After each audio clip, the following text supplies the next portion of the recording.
Hey Aquarius, Riverica here, reporting for duty on a trigger. Thank you so much for shuffling states of emergency into adoption spirit magic with me and steering clear of danger. Heartily, we are grateful. In this session, we are exploring how to move forward, minding our business in the highest love and light for March 2023. And before that, some disclaimers. I am not a doctor, lawyer, or therapist. I am a fortune teller, and what I offer is no substitute for their services. Furthermore, what I share does not determine your future. Only your intentions and actions do. So please use your gift of discernment before deciding what to gather and take away. And please take only what resonates and blow like a kiss the rest back to the universe for cosmic composting into beauty. And this reading is intended for fun and games, shits and giggles, entertainment, flexing our heart, mind, spirit, soul, and intuition. And at the least, I hope to cause harm to none, and at the most, I hope I may assist you on your healing path. So all that being said, I shall introduce the cards that were chosen. I rolled the dice, and paragrams came up by Paramahansa Yogananda. And I invite you to visit the Self-Realization Fellowship online or in person so you can procure your own deck of paragrams, because I am restricted by copyright from transcribing these in the video. And I also invite you, if you are into education or you are a teacher, some say we're all teachers, right? But only some study and practice for life. But if you are into education and you are a teacher, or you feel that in your heart of hearts, even if it's not an actual job description that somebody's paying you money for on a regular basis, you might be interested in the Self-Realization Fellowship to dig deeper into their resources, because, self-realization, education, they're kind of the same thing, aren't they? So it might be interesting to you. And maybe you might enjoy Paramahansa Yogananda's book, The Autobiography of a Yogi. Or you might enjoy having their lessons mailed home to you every 2 weeks for a year or 2 or 3 or 4. I think they go on for years. You could have the lessons mailed to you if you are not able to visit their temple and take in their services. So all that being said, let's dive into your reading. Aquarius. And you are a whole, full, powerful, loving, spiritual being. And so am I. And I thank your source, spirit team, galaxy guides, angels, ancestors, saints, sages, gods, goddesses, universe is here for the highest love and light, as well as mine. We thank your source and my source for immediately shifting the situation into what it needs to be, offering necessary insights, healings, acts of grace, and protection. Heartily, we are grateful. So it was. So it was. So it was. So it was. Thank you for guiding this reading in the highest love and light source. And we have hope. And this is so beautiful.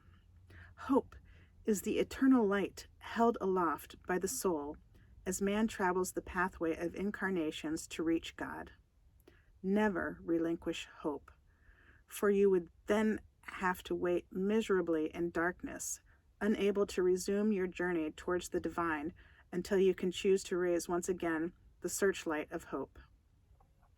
Through meditation, you can permanently avoid the state of hopelessness. Seek happiness more and more in your mind and less in material things. Bring the living God of unalloyed joy to the altar of your heart and worship him there with the incense of love. Realize that you and he are one. So super sweet. And that came up for another sign as well. I'd be interested to see if that's one of your major aspects. If you're drawn to another reading and you see the hope again, then that's really, really helpful for you in this March 2023. And Aquarius, I invite you to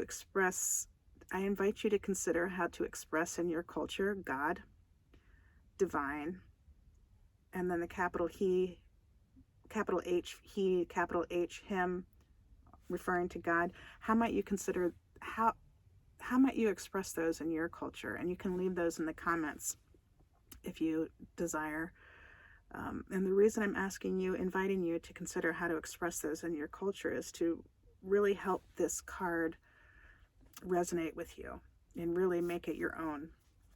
And so those are some of the paths you can take to really make something your own. Consider how to express it in your culture instead of saying, oh, that's not for me. Well, how might it be for me? What would have to change? What words would I change to make that for me? And that's sort of fun, right? We're all different psychosocial science experiments, and what resonates for you may not resonate for me. And so free will being so essential and important for so many of us, I enjoy offering those questions. And so, yeah, keeping the hope. Maintain it. If you feel like you're losing it, then what cards in your Stacked for Life deck of cards can you play to keep your hope up? Is it that you need to hydrate, that you need to take a nap, that you need to play some more of your joy cards, the things that give you joy? Keep your hope this March. And if you're interested more in learning about how to play your cards, what some red cards are, some hot tips, some things to avoid, you may be interested in my online course, Reclaim Your Game, where I basically help you play your cards. You're already playing your cards for life worth living. But I have some hot tips that I've learned through my experiences with teaching adolescents, mentoring teachers, my experience as an adoptee, my experience as a volunteer during the decade of Romani inclusion, my work during the era of No Child Left Behind, which has now morphed into Every Student Succeeds. That's very similar to the decade of Romani inclusion. And so that's there for you if you want it. On my About page, there's a link for that online course, Reclaim Your Game. And whatever you need to do to keep the hope and be safe and sound, that's for you, Aquarius, for March 2023. And that's all I'm seeing for you in this reading. Thank you so much for helping us breathe life into adoption spirit magic. Heartily, we are grateful. Until next time, ciao for now. I love you all.